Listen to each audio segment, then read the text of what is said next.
So I have to be honest. I'm old and I have senioritis. You know, that disease that you get when you don't give two shits about your classes, but you have to pretend like you care to be there? Well, this is me caring. Not about my grade, but about healing my body and getting it to where I feel good when I wake up.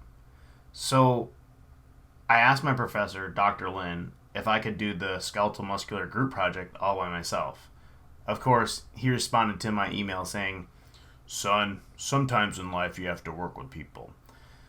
So I got myself a team. And here's my team. Dr. Lin is pretty dope. He realizes the importance of education is truly trial and error, with a lot of emphasis on error, because, well, it's the best way to learn. Anyways, Dr. Lin had me and my team doing the FMS, Functional Movement Screening examination on, you guessed it, me.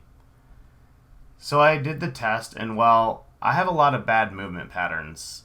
In fact, they're so bad, I'm actually a bit concerned. For a 35-year-old male, I'm not in the best shape. Luckily for me, I teach dance. So I thought I would add a few dancing ideas with my kinesiology education to fix my body back to normal. Whatever normal means. So basically, like I said, I sucked at the FMS test, although to be honest, I'm probably like most people in America who have loads of movement problems and never realized it from the movements I do every day. You know, like sitting on my butt in the office or at school for hours and then come home, sleep for hours with very little variety in my movement, which basically is my life. Sitting at school all day, sitting to do homework, and then sleeping very little, and then doing it all over again day after day. So this is my story of what my team and I did to fix my movements.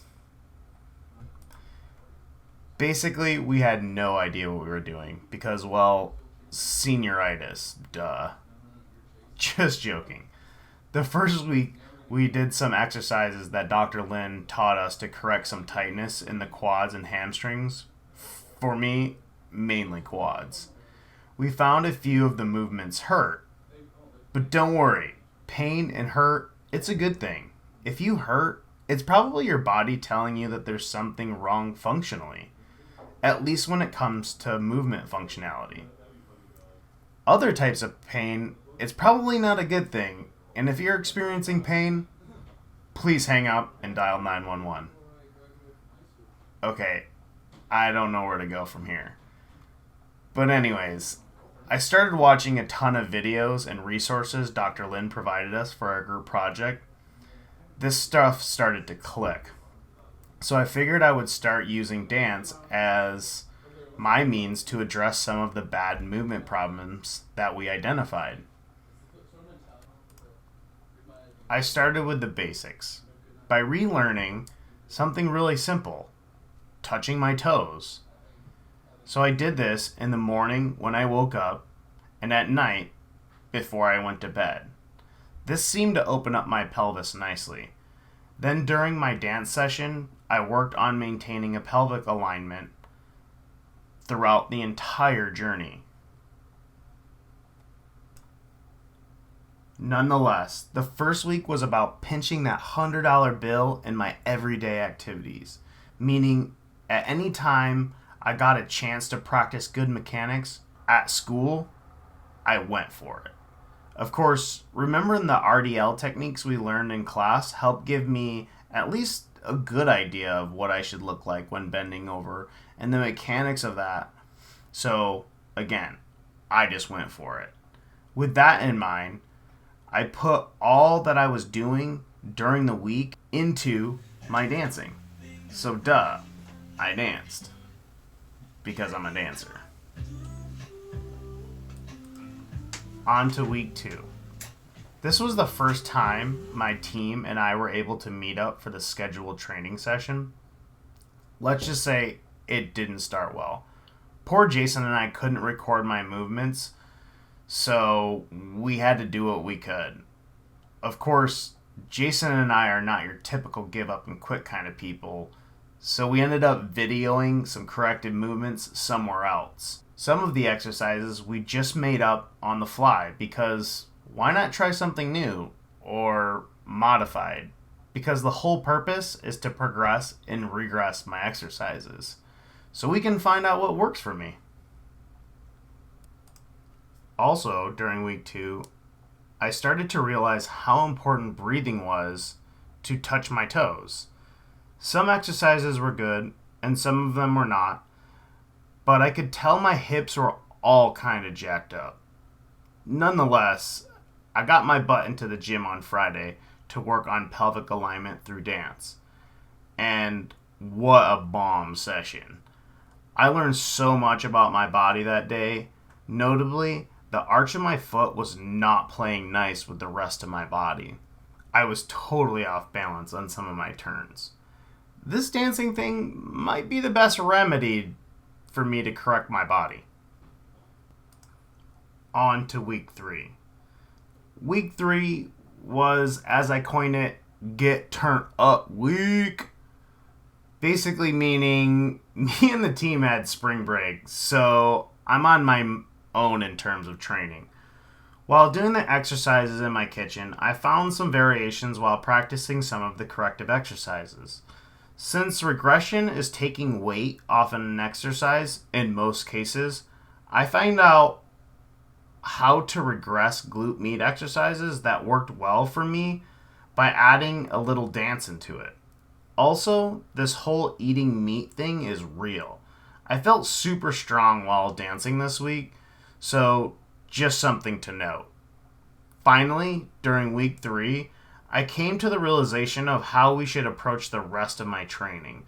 We use these steps from here on out. First, use the FMS to identify things my team thinks is wrong. Then, do the progressive, regressive exercises. And finally, fix the identified problem with dance.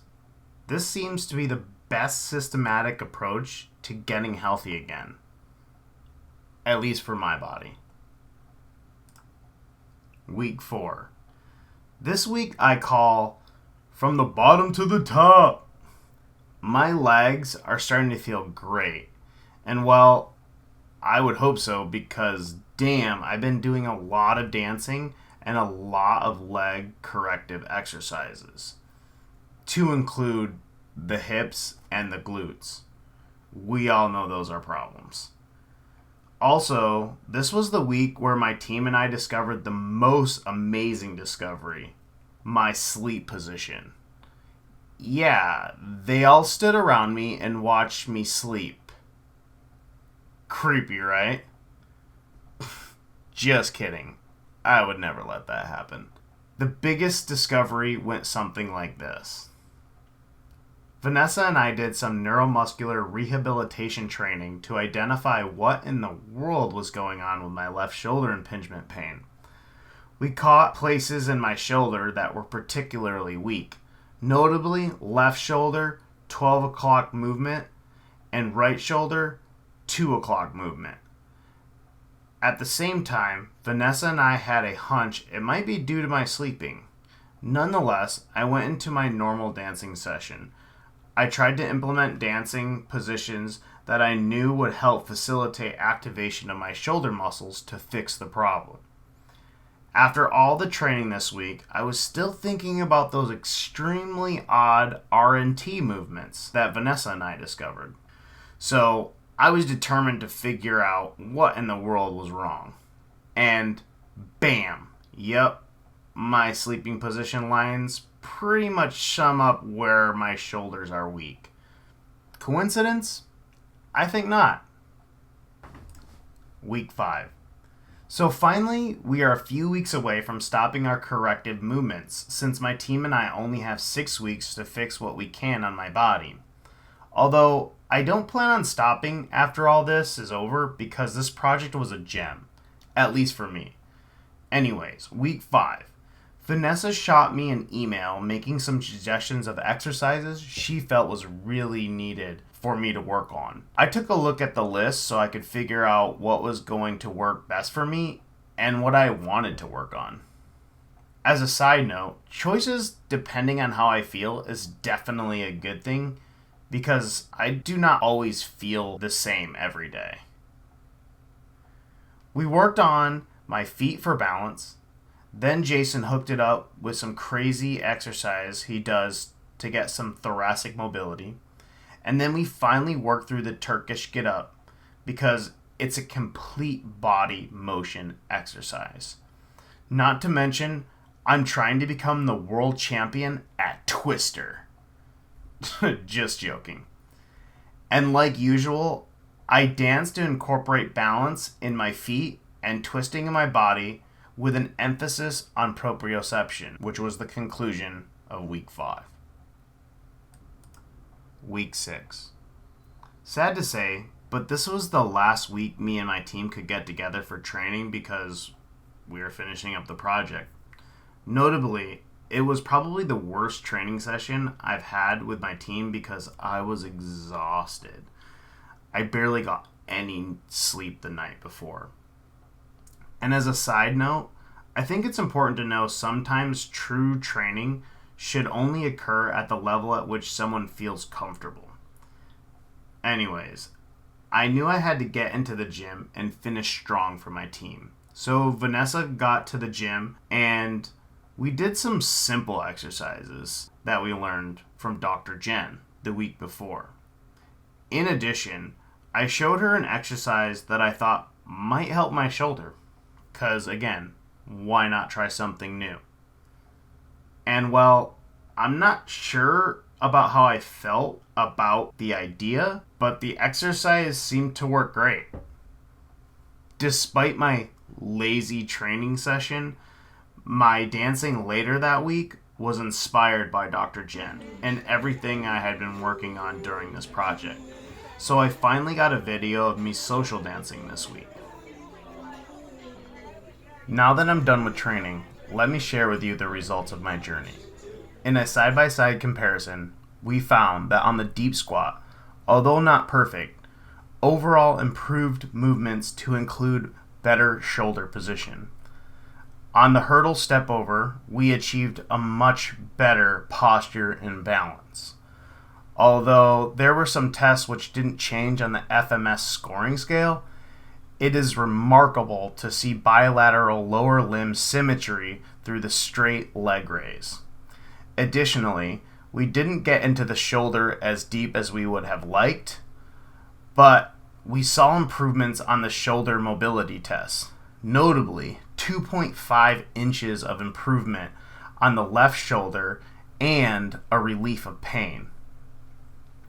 We believe this is attributed to working on the pelvic alignment and all skeletal muscles involved, including the glutes, stretching the quads, and releasing the tightness of the hamstrings.